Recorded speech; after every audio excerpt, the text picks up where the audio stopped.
观众朋友们，晚上好，欢迎收看最新一期的子天访谈录 SD Talk Show， 我是子天 Skydo。Welcome to SD Talk Show. Hi, Chris. Hi, how's it going? So good to be here with you today. Yeah, I'm so happy too. Please introduce yourself to our audience. Hey everyone, my name is Chris Hollins. I formerly served as your Harris County Clerk, the Chief Elections Officer here in the Houston area during the 2020 presidential election. But today I'm on the ballot to be your next Houston City Controller, the Chief Financial Officer for the great city of Houston. Wow, that sounds so exciting. Yeah, Chief Financial Officer, like control the money. Absolutely. So I think a lot of people not too familiar. What is a controller do? Yeah, so you hear the idea of a chief financial officer or a controller, and that can mean a bunch of different things. But for the city of Houston, this is a city where our city budget is over $6 billion every single year. And the controller is responsible for paying the bills. But before even the mayor or city council can do anything when it comes to passing ordinances or moving forward with policy, the controller has to certify the availability of funds. What that means is saying we have the money to actually do what you want to do. So those two things are really big. But we're also the chief accountability officer for the city.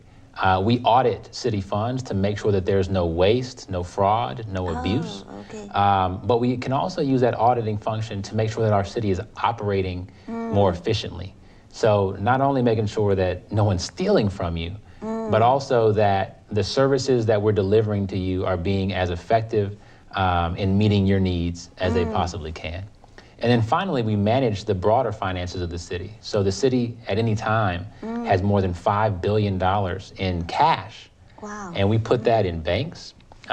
We invest that in a number of ways to make sure that there's a return on the investment and that we're keeping it safe. And we also issue debt on behalf of the city. And right now there's around $15 billion in outstanding bonds.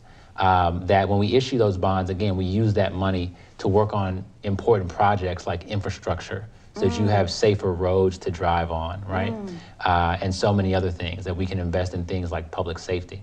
So all the different aspects of your quality of life in this city being a safe city, this city being one of opportunity with a strong economy, and one where we enjoy living, the controller plays a very important role in all of those things. Yeah, I believe that. So I know, Chris, you have a very beautiful resume. So I know you are intern at the White House. Sure. And you went to the best university on the earth. Can you share some experience when you at the school and at the White House? Yeah, for sure. Well, just to clarify, I grew up right here in Houston. Went to public schools here in the Houston area and also in the Fort Bend School District. And then for undergraduate, I went to Morehouse College.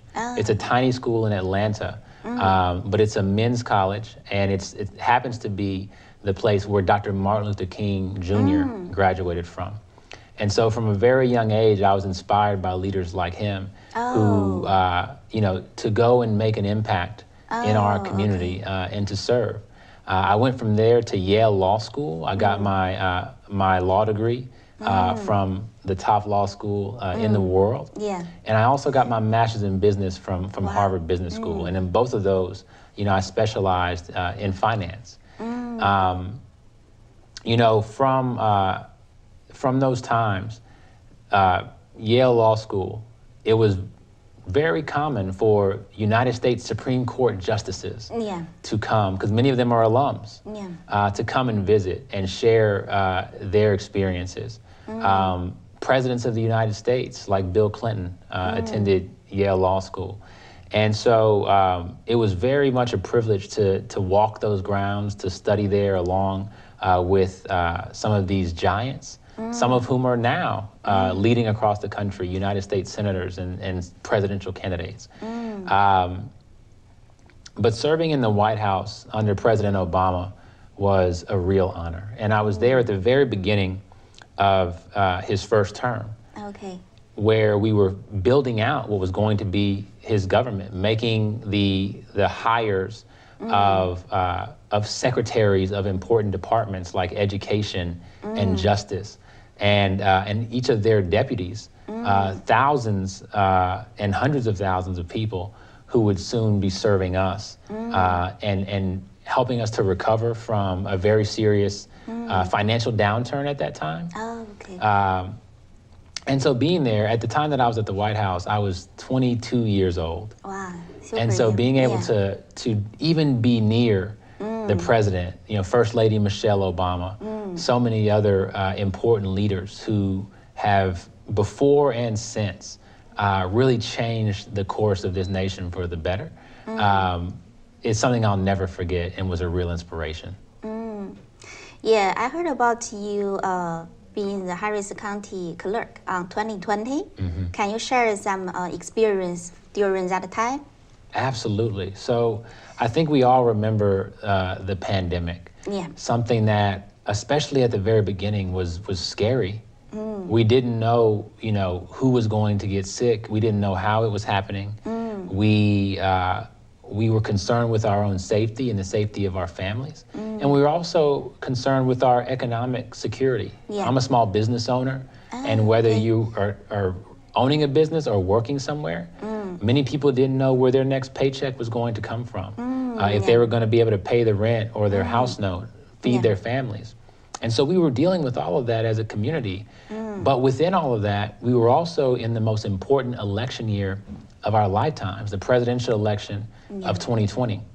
And when we found ourselves without a county clerk, without a chief elections officer in the third largest county in the country, you know, I raised my hand to go and do that job. I volunteered to do it. And I had never worked in election administration before. I had never served in public office before as, you know, the person at the top, as the principal. And you are the youngest. Yes, I was the youngest and the first person of color to serve in that role. But what I had done numerous times, because we talked about where I went to school, but we didn't talk about my career.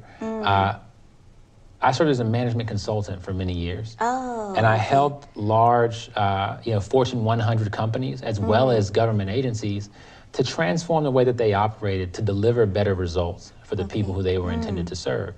And I brought that same approach to serving as county clerk. I brought in new ideas. I brought in talented people. We worked on changing the culture of how these governments work. So people hear about bureaucracy all the time, that government doesn't work well, that it's slow.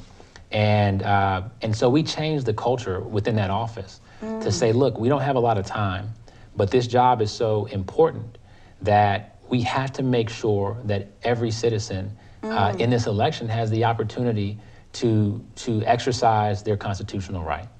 And so we brought in innovative ideas like drive-through voting, where anyone who wanted to could cast a ballot from the safety and convenience of their vehicles.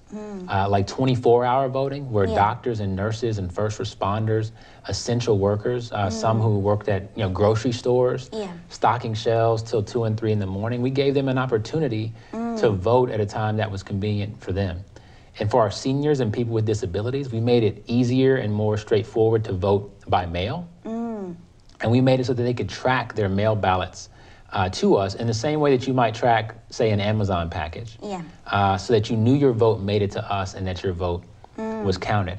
And not only did we have, again, the innovation to come in and make those changes, but we also had the courage to stand up and fight to protect your vote. Because when our governor, when our attorney general and others saw this really diverse community here in Houston voting in record numbers, they tried to stop it. They didn't want to see that. And so we fought them in courts, we fought them you know, in front of news cameras, and we won, and we protected every single vote that was cast here, which is still a record today. Nearly 1.7 million people voted in that election. And it didn't matter who you were voting for. It didn't matter what language you spoke. It didn't matter what part of town you were in. It didn't matter the color of your skin or who you worshiped. We wanted to make sure that you could exercise your right as an American, as part of this democracy. And it was the honor of my lifetime to serve in that role. Thank you. Thank you, Chris. So I know during that time you have a lot of challenge. You also have stress. So you how to handle it? Well, I think we were talking before the camera started rolling about, you know, what our birthdays are and our different signs. Yeah. And I've never been a person who got really, really stressed out. Okay. When you have a challenge in front of you, especially when you know that it's incredibly important that you do your absolute best and do everything that you can to help who you're trying to help or bring solutions or to solve the problem that's at hand, that's natural for me to, instead of getting more and more stressed, to get more and more calm and focused on that mission. That's sort of me. I get excited about sports. I get excited about my kids, but these things that we can do when you're running, a large operation, it's about staying calm. It's about being practical. It's about making the right decisions when the time comes about. And it's best, if you're able just to be centered and see the big picture, but also, think about the weight and the gravity of every decision that you make and every action that you take. And so it wasn't that stressful to me. There were very long days. And so I went to sleep tired every single night, but I woke up energized every single morning. And we worked hard during that time. And I'm going to work hard as the next Houston City Controller.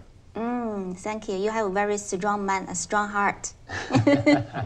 So if you win the election, what's your priority?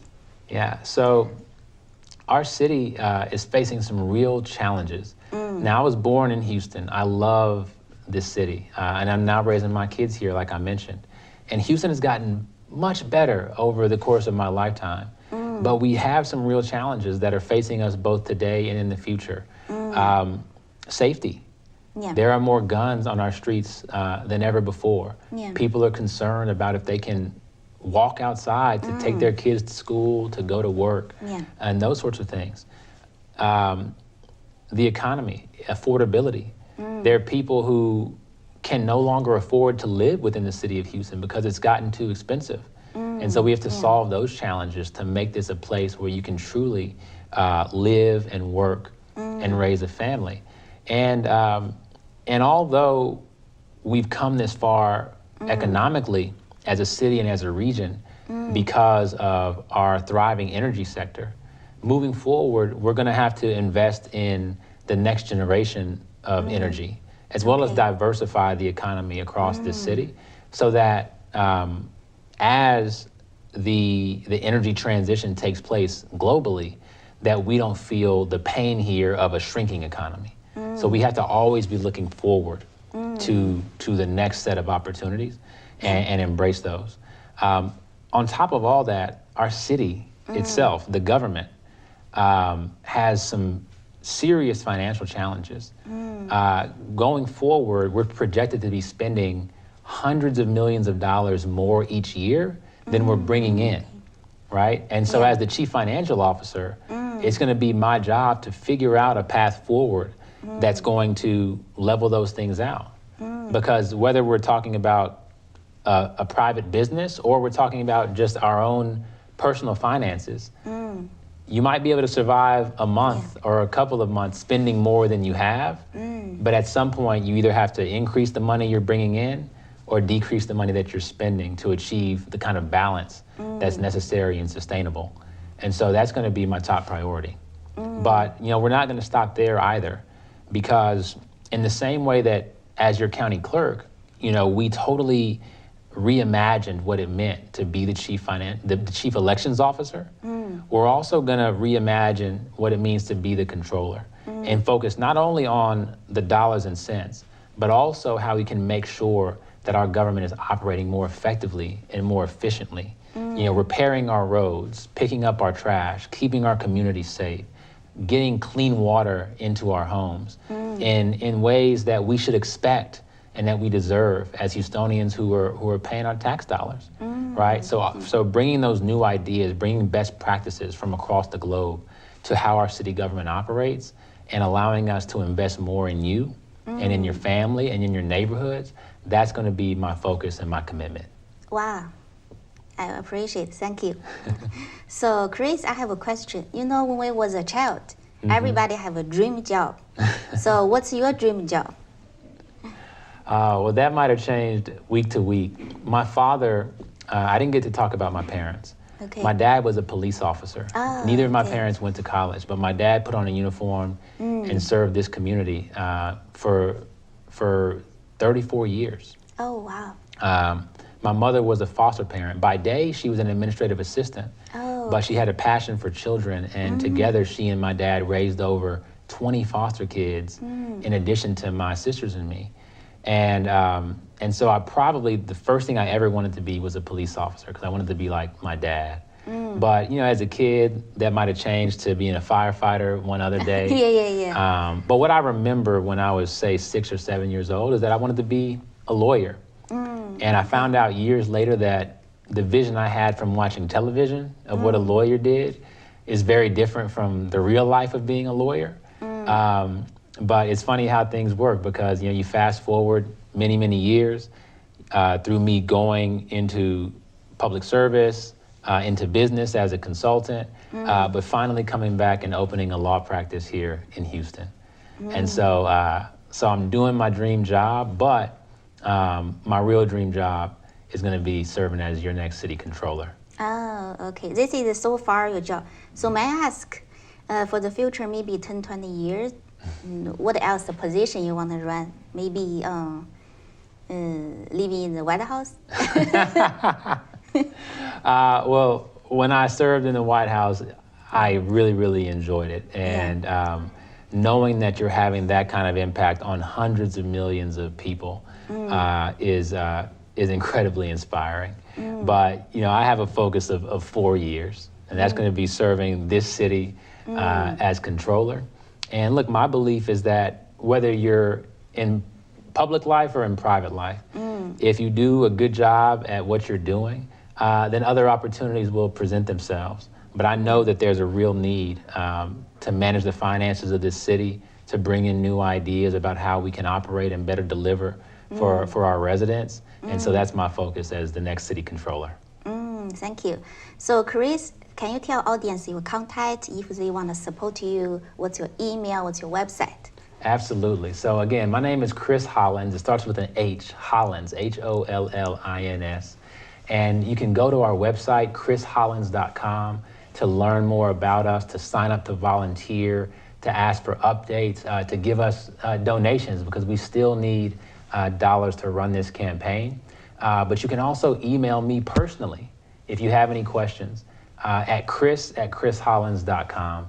We would always love to hear from you. I promise you'll get a response. But yeah, check out our website. And then finally, social media, whether it's Twitter, or I guess it's called X now, whether it's Facebook, whether it's Instagram, our social media is CG Hollins. My middle name is George. So CG Hollins on every single social media platform. You can follow us and meet my family, see what daily life looks like, but of course keep up with our campaign for Houston City Controller. Thank you, Chris. So by the end of the show, what else you want to talk about yourself to our audience? I really love being a dad. I have 2 young kids. My daughter Vivian is 6 years old. Oh, wow. She's a first grader. My son George is 3, and they're just so much fun.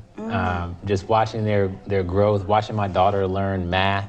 And math was my favorite subject when I was a kid. And so seeing her start to love math in the same way and wanting to do homework with me at night, not because the school assigned it, but because she just likes doing it. Okay. That's so much fun. Going out on the weekends to play with them outside, to go on family picnics and just see how they grow and the new things that they learn every single day. That's a lot of fun. Thank you, Chris. So I have one more question. You have to balance your time. Be a politician, you will be busy for your work. And you have to balance your personal life and your work time. Yeah, it's tough. I won't tell you that I have the best answer. I know that when I'm committed to something, as I am to serving as the next city controller, it can take up really large portions of my focus and my time. And it doesn't feel like work. It doesn't feel like effort. It's something that I'm really, really excited about and I'm diving into head first. but we make sure that we set limits. You know, there's Monday nights, I normally say no to any invitation, even if it's something that's important, so I can be at the dinner table with my kids on Mondays. Friday nights, sometimes I will be out, but when I get home, you know, we're having a family movie night. Oh, okay. Absolutely. And then we try to get to church every single Sunday. And so having those things that we don't give up, the traditions that we can develop as a family, those mean a lot to me. And it's never going to be perfect, but you can try, and you can try to keep getting better every time. Thank you, Chris. You have a wonderful life. Thank you so much for having me. Yeah, and I hope future you can get better and better for your position and with your family. Thank you. Thank you, Chris. I see you next time. I look forward to it. Thank you. Thank you. Appreciate for watching SD Talk Show. This is Sky. I see you next week.